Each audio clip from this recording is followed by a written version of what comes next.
20 საათია ეთერში არვიანი საღამოშვიდობისა. დღეს ჩვენ სტუდიაში ნაციონალური მოძრაობისა და ქართული ოცნების წარმომადგენლებს უპასუხებ, მომასპინძლებთ, წარმოგიდგენთ ჩემს სტუმრებს, მამუკა მდინარაძე ქართული ოცნებიდან, ოთარ კახიძე ნაციონალური მოძრაობიდან. საღამოშვიდობისა ბატონებო, დიდი მადლობა სტუდიაში მობრძანებისთვის. რამდენიმე თემას მინდა შევეხოთ, თუმცა ყველაფერი საარჩევნო კონტექსტშია, ყველაფერი რაც ხდება ამ გრძნობიარე გარემოში არჩევნებში ითარგმნება, ალბათ დამეთანხმებით, ამიტომ მოდით ერთ-ერთ ყველაზე ისეთ მძიმე თემას შევეხოთ. პირველ რიგში დღეს სულხან მოლაშვილი დაკრძალეს.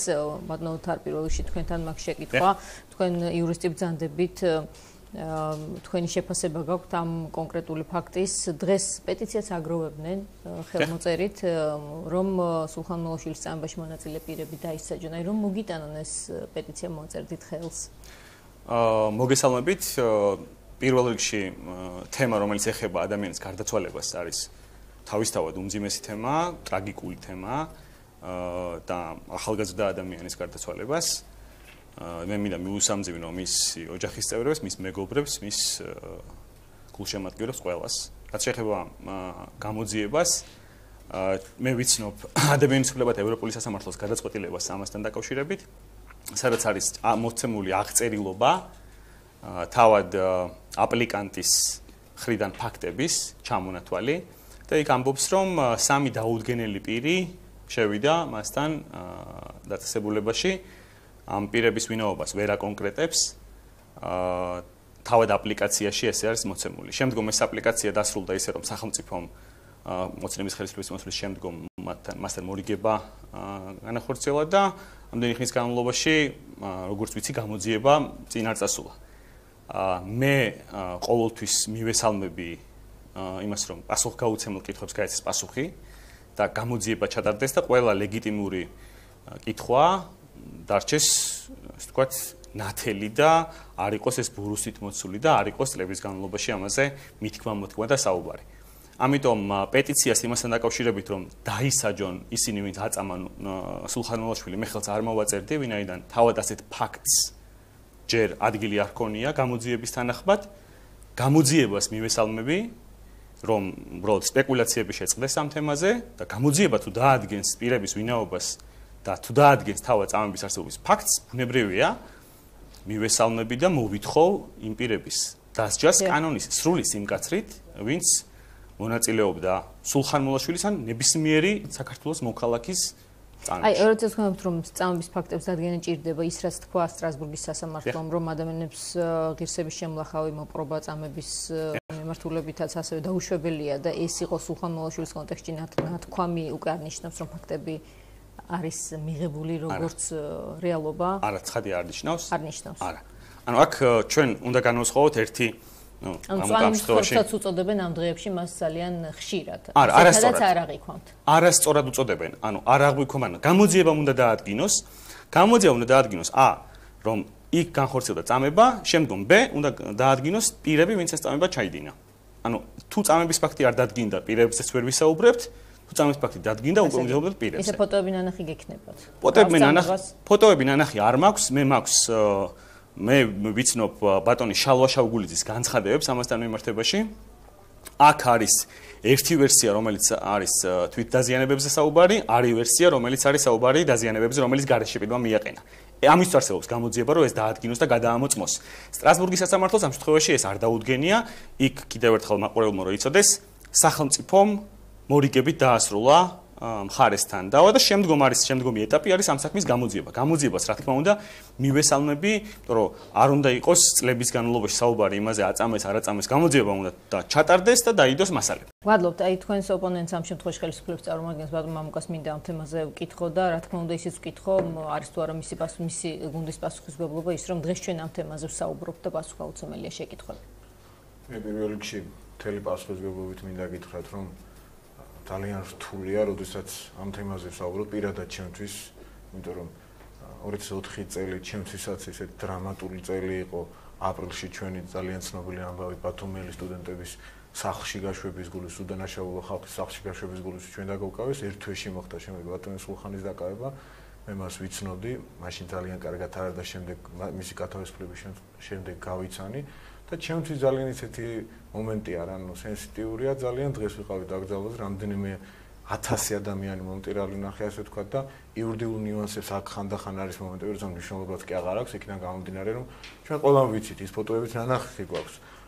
აქვე ერთს ვიტყვი მხოლოდ იურიდიულ დეტალთან დაკავშირებით, როდესაც სახელმწიფო ურიგდება, ის ნიშნავს, რომ აღიარებს სახელმწიფო ამ დეტალებს და სამ სხვა მუხში ცნობს სტრასბურგის სასამართლომ ამ ორიგების კი ბატონო შედეგად, რომ დაირღვა უფლებები, აღარ გავაგრძელებ და სულხან მოლაშვილის წამების ამბავთან დაკავშირებით მე მგონი ეჭვი არავის ეპარება, ამაზე ზედმეტიც კი ასაუბარი და რა თქმა უნდა უერთები განწყობას.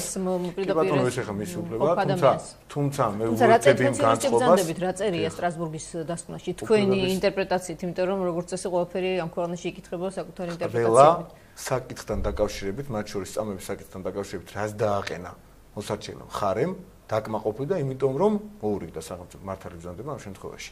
მოურიგდა ის ნიშნავს სახელმწიფოს მხრიდან აღიარებას, იმიტომ რომ ეს ყოველთვის ნათელი იყო, თუმცა გამოძიება წინ არის და მე ვფიქრობ, რომ ამ საკითხთან მიმართებაში გამოძიება უნდა გააქტიურდეს და მე ვიქნები ერთ-ერთი პირველი ადამიანი, ვინც ჩემი პარლამენტში შესვლის პირველივე ერთ-ერთ მოთხოვნად, თხოვნად და ასე შემდეგ დააყენებს ამ საკითხს. აი გარდაცვალების ფაქტმა დადგომამ გამოიწვია თემის გააქტუალურება და ერთია, იმიტომ რომ ეხა ადამიანები ვარ და ემოციები გვამოძრავებს, ხო? ეს ძალიან გულზე მოხდა ცუდად ყველა ადამიანს, ძალიან გვეწყინა, ძალიან მართლა დრამატულად დაასრულა სიცოცხლე ამ ადამიანმა. გვახსოვს ელემენტარულად როგორი შევიდა ეს ადამიანი ციხეში ფოტოებსაც და კადრებსაც რო შეხედოთ და როგორი გამოვიდა ციხიდან და რა მოხდა. დანაშაულსაც ჰქონდა ჩადენილი არ ქონდა სიტყვაზე პირობით და თავის რომ დავანებოთ, წამების ფაქტსაც რომ თავი დავანებოთ, ის ადამიანი როგორი შევიდა, რა ფოტოები ვნახეთ და როგორი გამოვიდა ციხიდან და რა დაავადება ჰქონდა შემდეგ ამ ციხის კვალზე.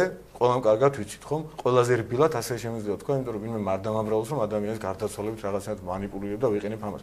ამიტომ მე ვფიქრობ ამაზე ბევრი საუბარიც კი ზედმეტია. ასე გებია ჩვენ ის გრჩება დავალოდოთ გამოძიების შედეგებს თუ კი გააქტუალურდება და შემდეგ გვექნება უფრო მეტი ეს თქმის შესაძლებლობა. კიდევ ერთი თემა აქტუალური წინასაარჩევნო თემა ეს არის ჩატაევის თემა. ყოფილი ხელისუფლების აგენტი. ასე შეაფასა ერთ-ერთმა ლიდერმა ოცნების გუნდის ბატონო სესიაშვილმა პირდაპირ ეთერში, რაზეც თქვენმა გუნდმა ბატონო თარ თქვა, რომ ეს იყო საიდუმლო ინფორმაციის გათქმა. თუ კი ასეთი არსებობდა და რომ ეს არ იყო სწორი ჯერ ერთი და ზოგადად არასწორ გზაზე დგას ოცნება.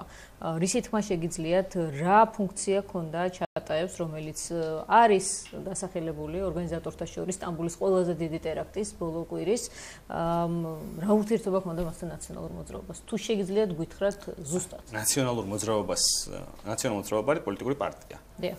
რა ურთიერთობა ჰქონდა? კი, მაგრამ ეს ერთმანეთს უნდა გავამიჯნოთ, იმიტომ რომ არსებობენ კონკრეტული სამართლებრივი უწყებები და აქ არსებობს უწყებრივი მემკვიდრეობა. ნაციონალური მოძრაობა ხელისუფლებაში აღარ არის, მაგრამ კონდაზვერვა საქართველოს ყავს, იმ კონდაზვერვას საქმის მასალები აქვს და შესაბამისად ეს ყველაფერი გრძელდება. ეს მემკვიდრეობითობა სამართლებრივი ინსტიტუტების განსხვავებულია პოლიტიკური პარტიების მემკვიდრეობისგან.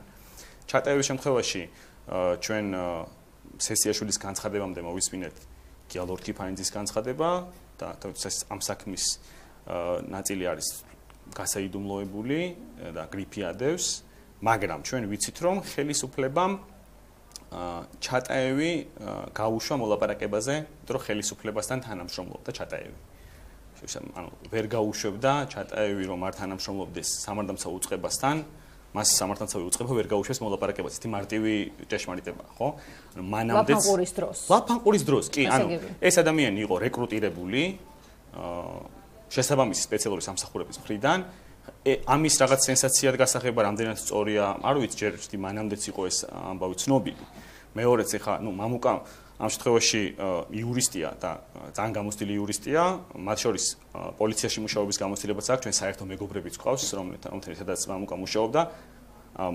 მამუკამ ძალიან კარგად იცის, რომ რეკრუტირებული პირი, კონფიდენტი, რომელიც ინფორმაციას აწვდის პოლიციასაც ყავს ჩვეულებრივ და ეს ჩვეულებრივი მოვლენაა, მაგრამ ის რომ ადამიანი რაღაც ინფორმაციას აწვდიდა სამართალდამცავ უწყებებს და შემდგომ ამ ადამიანმა თანაშაული ჩაიდინა, ეს არანაირი ინდულგენცია არ არის და ეს არ ნიშნავს, რომ ეს ადამიანი ყოველთვის რჩება და სააკაშვილის აგენტი და სააკაშვილის რაღაც ფარველობის ქვეშ ყოფი პირი არის უკვე ამ ყველაფრის მახინჯი უტრირება. და შემდგომ ეს ადამიანი გადავიდა ბანკფორმირების მხარეს, არ დაემორჩილა სამართალდამცავი უწყებების მითითებებს და შემდგომ მოხდა მისი დაკავება ხელმძღვანელებთან ერთად. წარადგინა მას ბრალდება და შეეფარდა პატიმრობა. ხოლო ხელისუფლებამ მიუხედავად იმისა, რომ ეს პირი ლაფანყურის საქმის გამოძიების ფარგლებში იყო ერთ-ერთი ფიგურანტი და ამ გამოძიების ფარგლებში უნდა შეეგროვებინათ მტკიცებულებები, გაათავისუფლა ეს პირი ჯერ იშუამდგომლეს გირაოთი რომ შეცვლილი იყო პატიმრობა, ხოლო შემდგომ პროკურატურამ, რომლის პირველი პირიც იყო იუსტიციის მინისტრი, იშუამდგომა მის გათავისუფლებას. ეხლა ეს იუსტიციის მინისტრი მინდა ვახსენო, იმიტომ ძალიან მნიშვნელოვანი დეტალია. იუსტიციის მინისტრმა, ანუ გენერალურმა პროკურორმა განაცხადა, რომ ის არ ეთანხმებოდა ჩატაევის გათავისუფლებას. ეს არის თავარი დეტალი, ვინაიდან ირაკლი სესიაშვილი, რომელიც მაშინ იყო ჩემი ოპონენტი, როდესაც და ის იყო მთავარი სპიკერი, ასე ვთქვათ, ხელისუფლების ამ თემაზე, ის აცხადებს, რომ იქ მტკიცებულებები არ იყო. მაგრამ იუსტიციის მინისტრი, ანუ გენერალური პროკურორი, ვისაც საქმის მასალებზე ჰქონდა წვდომა და ის ზედამხედველობდა გამოძიებას, ის თვლის და რომ არ უნდა გაეთავისუფლებინათ. შესაბამისად, გამოდის, რომ ის თვლიდა, რომ არსებობდა ბრალდებისთვის საკმარისი მტკიცებულებები, აბა უდანაშაულო ადამიანის მოთავსება ციხეში ხომ არ ენდომებოდა. ამიტომ თეატრულუკიანის წინააღმდეგობა მის გათავისუფლების არის ლაკმუსის ქაღალდი, რომ იმ საქმეში მტკიცებულებები იყო, ქალტონთია იყო წინააღმდეგი, თუმცა როგორც ჩანს, იყო გარკვეული დაკვეთა და მე ვარაუდობ, რომ ეს იყო პოლიტიკური დაკვეთა. საიდან? ბიძინა ივანიშვილის განცხადება მინდა შევახსენო ჩვენს მაყურებელს, სადაც იგი ამბობს, რომ ბევრ სიურპრიზებს გაიგებთ ლაფანყურის საქმესთან დაკავშირებით. ამ სიურპრიზებს გვპირდებოდა ბატონი ივანიშვილი, მაშინ პრემიერ-მინისტრის რანგში.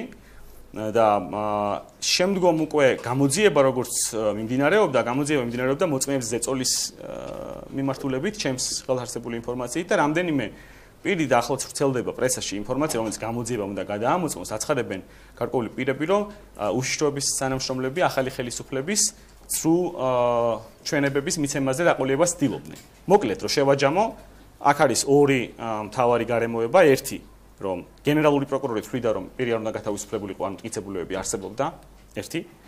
მეორე, ხელისუფლებამ დააპატიმრა და მეორე ხელისუფლებამ გაათავისუფლა და ამის, თქვათ, ლოგიკური გაგრძელება შემდგომ არის ის, რომ ეს პირი უკვე ტოვებს საქართველოს საზღვარს, გადადის თურქეთში და მეზობელ ჩვენს პარტნიორ სტრატეგიულ მოკავშირესთან, ნატოს წევრ ქვეყანასთან ამ ურთიერთობის მიუხედავად ჩვენ თურქეთის შესაბამის ამსახურებს არ ვაყენებთ საქმის კურსში, ვინ გადაკვეთა მისი საზღვარი. ეს პირი ფიგურირებდა ძალიან საეჭვო პირებთან ურთიერთობაში, შესაბამისად ხელისუფლება იყო ვალდებული, რომ ეს გაეკეთებინა. მოდით აი ბატონ მამუკასაც ვკითხოთ ამ თემასთან დაკავშირებით, რა პასუხი აქვს ასეთივე დეტალების შემცირებას? ძალიან ვთქვათ ამდენივე დრო მეცნიერად. აუცილებლად, ამისთვის ვართ აქ.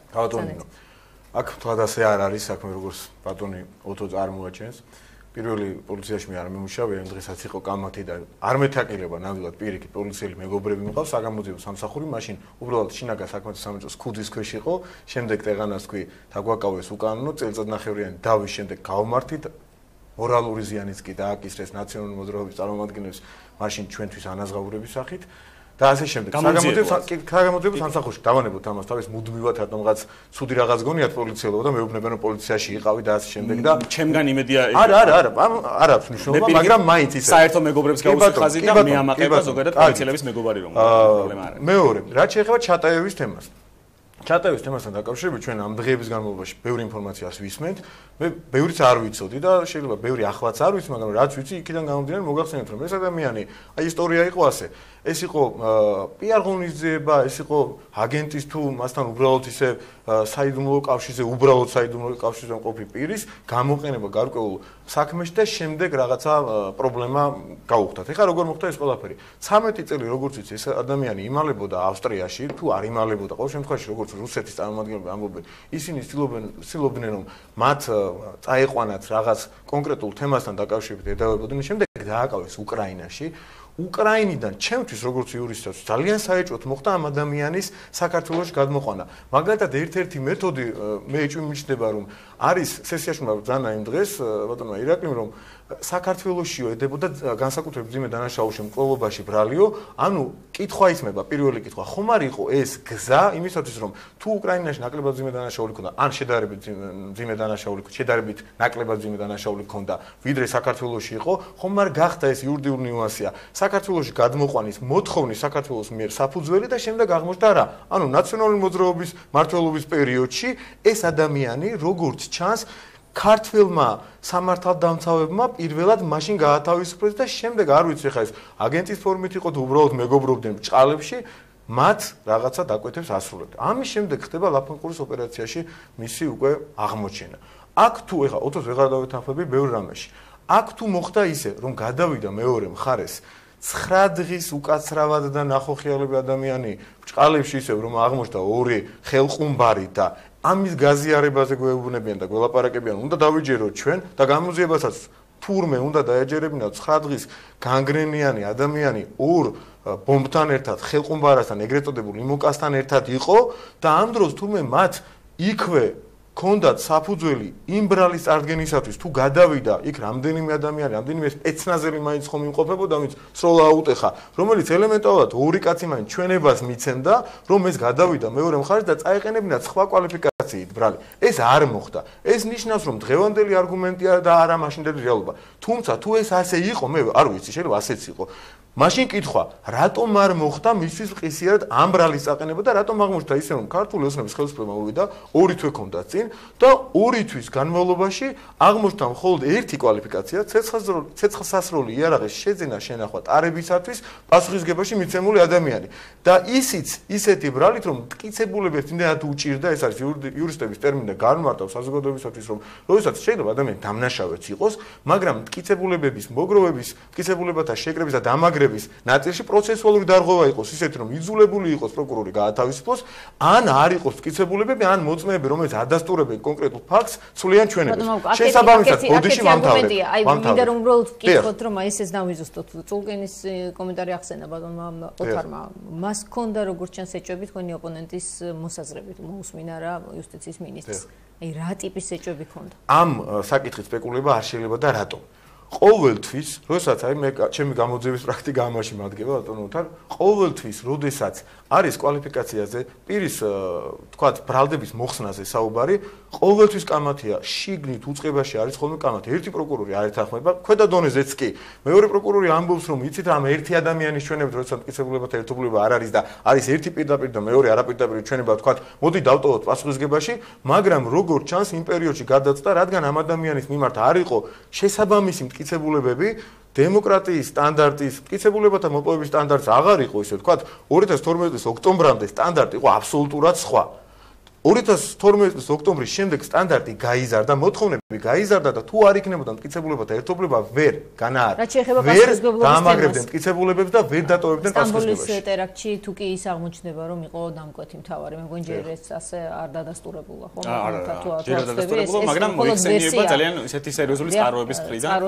CNN და ამერიკული მედია ამას ამბობს, ეს არის თუ არა ძალიან სერიოზული შეცდომა საქართველოს მოქმედი ხელისუფლების, რომ თუნდაც რაც გითხრათ ბატონო თორმა არ მოხდა გაფრთხილება მეზობელი ქვეყნის ან რომელიმე სხვა ქვეყნის, როდესაც მან გადაკვეთა. როდესაც ადამიანი გათავისუფლდება მტკიცებულებების არარსებობის, ან გარკვეული დარღვევების, ან მსგავსი კანონიერი საფუძვლის გამო, პასუხისმგებლობაში საუბარი ზედმეტია, მან შეიძლება ჩაიდინოს სხვა დანაშაული, ან შეიძლება დამნაშავეც იყოს წარსულში და ნასამართლები იყოს 100 ჯერ პირობითად ვამბობ, რა თქმა უნდა, უტრირებულია.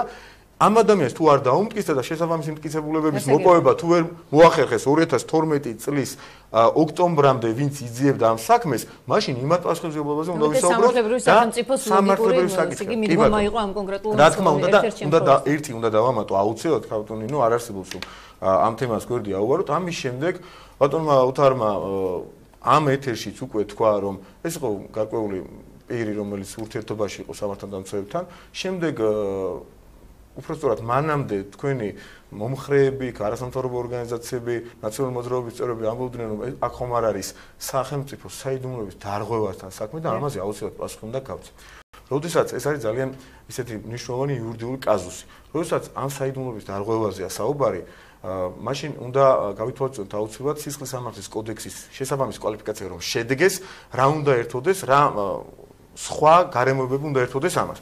არსებობს ასეთი კანონი სახელმწიფო საიდუმლოების შესახებ, ამ კანონის 32 მუხლის მეორე ნაწილის თანახმად ამის შესახებ რამდენად დამაზიანებელი იყო ესე თუ ის განცხადება, რომელიც მასმედიის საშუალებით გავრცელდა, ანალიზს აკეთებს სახელმწიფო უსაფრთხოების სამსახური და კვალიფიკაციისათვის დამეთანხმებით, ეს არის ყველაზე მნიშვნელოვანი ფაქტორი. ესე ხელაღებით, როდესაც ამბობენ და საინფორმაციო ომში მონაწილეობას იღებენ და ამტკიცებენ, რომ საიდუმლოების წესი დაარღვია ვიღაცამ და ამის პასუხისგებაში აძლევენ პირდაპირ ეთერში, მაშინ ბოლომდე უნდა წაიკითხონ ის კანონი, რომელიც მაკვალიფიცირებელი და განსაზღვრელია კვალიფიკაციისა.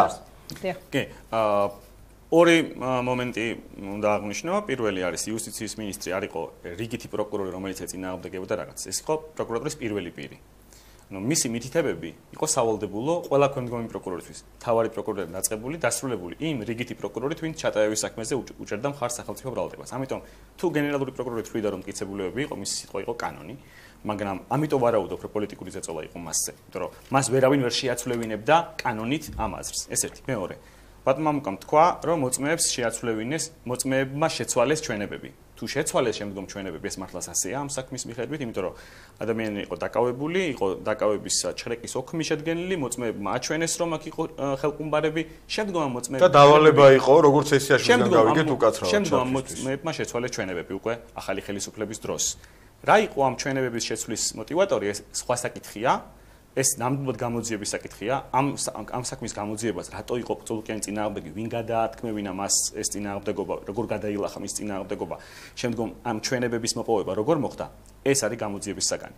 აქვე უნდა ითქვას ისიც, რომ ქართული ოცნების ხელისუფლება, ამ შემთხვევაში შეიძლება ჩემი ოპონენტს ეს პირდაპირ არ ეხება, ეს არის ახალი სახე ქართული ოცნების, მაგრამ პროკურატურის სტანდარტი განსაკუთრებით როდესაც საქმე ეხებოდა ნაციონალური მოძრაობის აქტივისტებს თუ ლიდერებს არის ძალიან დაბალი, როგორც მტკიცებულებების კუთხით, ისე აღკვეთილხონისების სახით პატიმრობის გამოყენების კუთხით.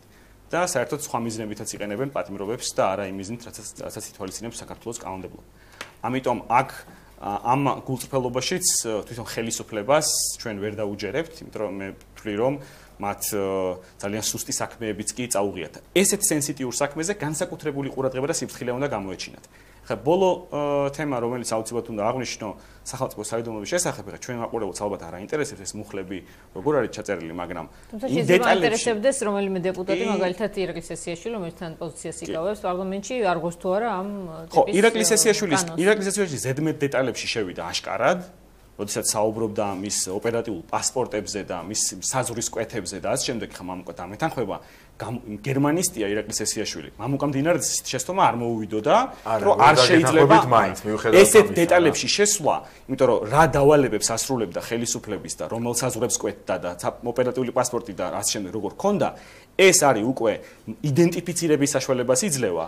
კვეთების გადამოწმების და ასე შემდეგ და პირდაპირ შეიძლება გაილინკოს ღმა მოხდეს ხელისუფლების რაიმე დავალებაზე, რაც არის უკიდურესად დამაზიანებელი და ბოლოს იმას შევაჯამებ, რომ ჩატაევის გარდა საქართველოს დღევანდელ ხელისუფლებაზე მათ შორის უწყებრივი მემკვიდრეობიდან გამომდინარე, დღესაც თანამშრომლობენ გარკვეული პირები, დღესაც უნდა ყავდეს აუცილებლად, დარწმუნებული ვარ ეყოლება, რომ ეს არის ძალიან ფაქიზი რეგიონი და ჩვენ გვესმის, რომ მუდმივად არის კითხვის ნიშნები ამ რეგიონის მიმართ და რეკრუტები დღესაც ეყოლება, ოპერატიული თანამშრომლები დღესაც ეყოლება და ხელისუფლებამ ესე არ უნდა ისაუბროს განსაკუთრებით თავდაცვის კომიტეტის თავმჯდომარემ, დობის ჯგუფის წევრმა, ესე ხელახები. თუმცა ეს არის ესეთი დეტალი, რომ ამ შემთხვევაში ყურადღების გამახვილებადაც არ ღირს ჩემი აზრით. თავარი არის ის, რომ ჩხატაევზე არსებობდა მტკიცებულებები, ასეთვლი და გენერალური პროკურორი და ის მაინც გაათავისუფლეს. აი, სწორედ ამ კითხვით მინდა გავცე პასუხი აუცილებლად გაბატონ ნინო.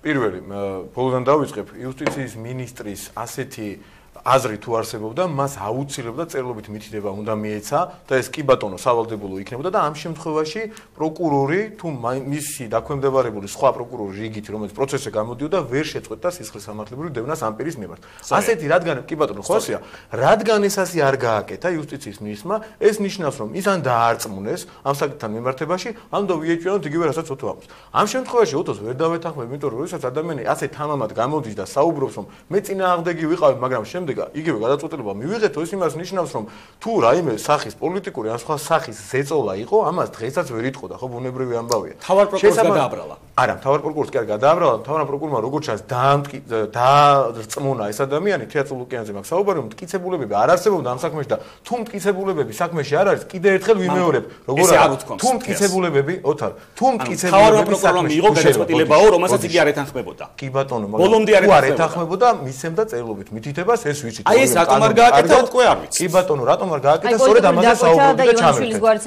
ბატონმა ოთარმა ამ უნებრივი არარეალურია, მაშინ ვერ ციტყოდა ეს ადამიანი, რაიმე სახის ზეწოლა რო ყოფილიყო, რომელ ლოგიკაზე აქვს ლაპარაკი. მეორე, როდესაც საიდუმლოებაზე ლაპარაკობთ, მე თუ მკითხავთ პირადად, ამ საქმეზე, ამ კონტექსტში საერთოდ არ უნდა დაწყებული იყოს საუბარი, მაგრამ ხანდახან კონკრეტულად ნაციონალური მოძრაობის წარმომადგენლები გვაყენებენ ძალიან უხერხულ მდგომარეობაში და ზედმეტია მათი მხრიდან ინფორმაციული ომის წამოწყების მიზნით, შემდეგ რაღაცა დეტალების გამჟღავნება ჩატარების თემაზე. თუ მოინდომა რომელიმე მხარემ, მათ შორის ნაციონალურ მოძრაობამ, რომ გადმოებრალებინათ ოცნების ხელისუფლებისათვის ქართული ხარისათვის საბოლოო ჯამში ხო ასეა, თუ მეორე მხრივ ასეთი ლოგიკაა ჩვენსკენ ტრიალდება, რატომ არ არის ლოგიკური, რომ ნაციონალურ მოძრაობამ გადაწყვიტა ქართული მხარისათვის გათავისუფლების ესე იგი არგუმენტით დაებრალებინათ, რომ ჩატავიმა, რადგან იქ მიიღო მონაწილეობა, რომ არ გაეთავისუფლებინა ოცნების ხელისუფლებას, არ მოხდებოდა ტერაქტი, ხო? მაშინ არ უნდა დაგვეწყო ამაზე.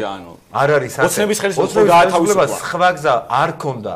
სხვა გამოსავალი არ ქონდა, როდესაც პროკურორი თქვენ არ გეთანხმებოდა. ბოდიში, როდესაც უკანონოდ ფაქტია, უკანონოდ დაკავებული მტკიცებულებების გარეშე დაკავებული ადამიანი და ახლა ჩვენი იურიდიული ნიუანსები მართლა გეთანხმებით ერთ რამაში, მაყურებელს არ აინტერესებს, მე გეტყვით ერთ რამეს.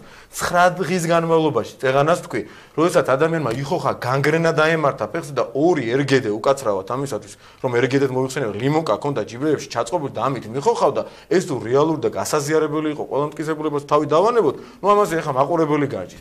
და გარდა ამისა, რაც შეეხება სტანდარტს, ოტო ძალიან უხერხული წარმოვაჩენთ ახლა ადამიანმა 58 ადამიანის აფეთქებაში არის ეჭვმიტანილი. ეს მაშინ წაგეყენებიათ ბრალი და მიწოდება პასუხისგებაში გამო. ესეთი უმციკლო ადამიანი არ ყოფილა.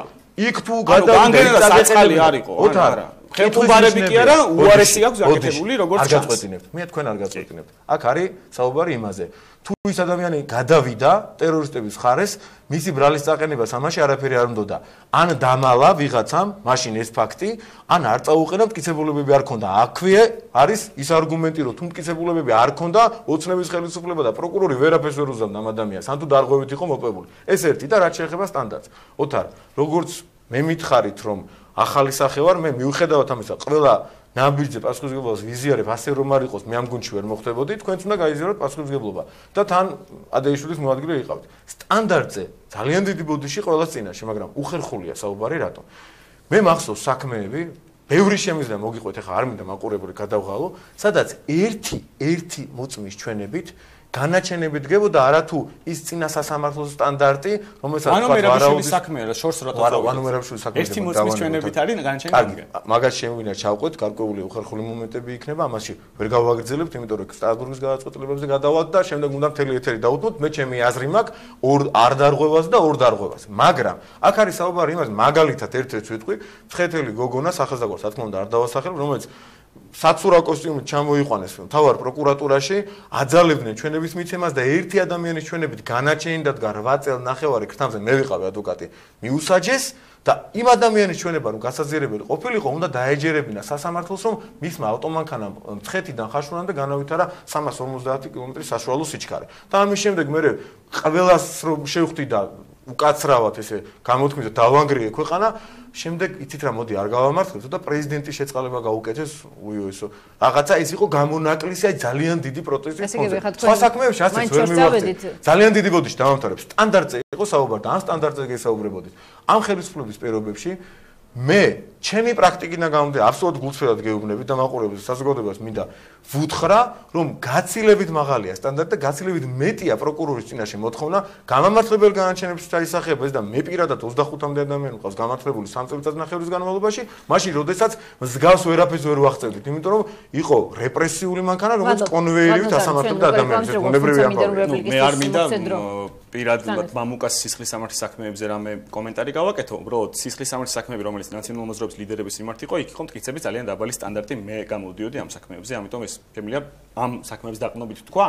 რაც შეეხება იმას, რომ წინა ხელისუფლების დროს იყო დაბალი სტანდარტი მტკიცებულებების, ამაზე ჩვენ ვაცხადებთ ღიად და ჩვენი საარჩევნო პროგრამაც ამ მიმართულებით არის ის, რომ სტანდარტი უნდა იყოს მაღალი, უნდა იყოს ლიბერალური სისხლის სამართლის პოლიტიკა, ვინაიდან ჩვენ მათ შორის იმ შეცდომებზე დაყრდნობითაც გამოვიტანეთ შესაბამისი დასკვნები. ამიტომ ამ კუთხით ჩვენ ეს გააზრებული გვაქვს ეს პრობლემატიკა. მაგრამ სტანდარტი უკეთესია ახლა მტკიცებულებების სტანდარტს რაც შეეხება პოლიტიკური ოპონენტების ესეთი დევნა წინა ხელისუფლების დროს არ ხდებოდა ის რაც ძალიან მასშტაბური ხასიათი მიიღო ამ ხელისუფლების დროს. ჩვენ რო შევაჯამოთ თვითონ ჩატაევის თემა არა ხერხული პოლიტიკური დევნა არის ნაციონალური მოძრაობის როცა ხარ არა ყოფილი პოლიტიკური დევნა არა პოლიტიკური ლიდერები ციხეებში არის ხდნენ აქ არიან პოლიტიკური ლიდერები ციხეში ან დევნილობაში მაგრამ ჩატაევის თემა რო დავასრულოთ საქართველოს ხელისუფლებამ პირი დააპატიმრა ის იყო სექტემბრის თვეში როდესაც სასამართლო პროცესი დაიწყო ერთ თვეში ხელისუფლება შეიცვალა გამოძიება მიმდინარეობდა გამოძიებას საქართველოს ოცნებამ მისცა აბსოლუტურად სხვა მიმართულება და გაათავისუფლა პირი რომელმაც სავარაუდოდ ჩაიდინა უმძიმესი ტერაქტი ეს პასუხისმგებლობა მე ხა ძალიან შორს ვარ იმაზრისგან და ეგეთი რაღაცა შეიძლება ვიღაც გიჟს მოუვიდეს აზრად რომ ქართულმა ოცნებამ ვიღაცა სპეციალურად გაათავისუფლა ეს რა თქმა უნდა სისულელეა და ამგვარ სპეკულაციას ვერავინ ვერ მისცემს თავის უფლებას რომ თქვას მაგრამ მორალური პასუხისმგებლობა ქართულ ოცნებას აქვს მათ გაათავისუფლეს პირი რომელმაც უმძიმესი ტერაქტი ჩაიდინა და აქვს მორალური პასუხისმგებლობა არა მხოლოდ ჩატაევზე არამედ ძალიან ბევრ პატიმარზე რომლებიც მათ შორის პოლიციელის მკვლელობაში მსჯავრდებული პირები შკრილნიკოვი და გეორქიანი რომლებიც რუსეთის სასარგებლოდ ჯაშუშობდნენ და პოლიტპატიმრის და გმირის სტატუსით არის გათავისუფლებული და ადამიანები რომლებმაც უმძიმეს დანაშაულში იყვნენ მხილებულებით დატოვეს ციხეები და შემდგომ პრემიერ-მინისტრმა ივანიშვილმა მოუწოდა საზოგადოებას რომ გაგებით მოკიდებოდნენ კრიმინალის ზრდას ეს არის პასუხისმგებლობა რომელიც აქვს ზოგადად ქართულ ოცნებას ძალიან მოგეკითხი როგორც ახალი წევრის ამ მორალ პასუხისმგებლობაზე ყველასათვის ნათელი რომ იყოს და ისევ ერთ წრეზე წავედით ხა ამაზე ვისაუბრეთ უკვე ეს ადამიანი მანამდე დაკავებული და ასე შემდეგ ხვალ აი მთელი პასუხისმგებლობით ვაცხადეთ მე რომ ვიყო პროკურორი თუ მტკიცებულებები არ ექნებათ თქვათ სხვა პროკურორის თუ გამომძიებლებს კონკრეტული პირის მიმართ როგორი ცუდი შთაბეჭდილებაც არ უნდა მქონდეს ამ ადამიანზე ბრალდებულზე როგორი ცუდი მოლოდინიც არ უნდა მქონდეს მთელი პასუხისმგებლობით გიცხადებთ რომ ამ ადამიანს აუცილებლად გავათავისუფლებთ იმიტომ რომ ეს არის კანონის მოთხოვნა ეს არის დემოკრატიის მოთხოვნა ეს არის ევროპისკენ გზა სხვანაირად სამართალდამცავი ვერ იმოქმედებს და ვერ იმოქმედებს ჩატაევის შკრილნიკოვი იცით რა თუ მტკიცებულება არ მექნება ამ საშუალება შეიძლება ძალიანაც მიდოდეს რომ ის ადამიანი ციხეში დაჭერს რომ რაღაცა არ გააფუჭოს თქვათ სხვაგან მაგრამ თუ მტკიცებულება არ მექნება მას ვერ დავიჭერთ ეს არის აქსიომა პროკურორი არ არის პროკურორი იყო თეატრულოკიანი რომელიც თვლიდა რომ უნდა დაეტოვებული იყო იუსტიციის მინისტრი წულუკიანი იყო გენერალური პროკურორი გენპროკურორი იყო არ არის იყო არჩევილაშვილი 2013 მაისამდე გენერალური პროკურორი და მთავარი პროკურორის უფროსი იყო მთავარი პროკურორის უფროსი კი ბატონო ახალ წრეზე ამ თემასთან დაკავშირებით აუდიტორია მოსმინა რეკლამის დრო გვაქვს კი ბატონო და დაუბრუნდებით რამდენიმე წუთში გვაქვს კიდევ საკმარისი დრო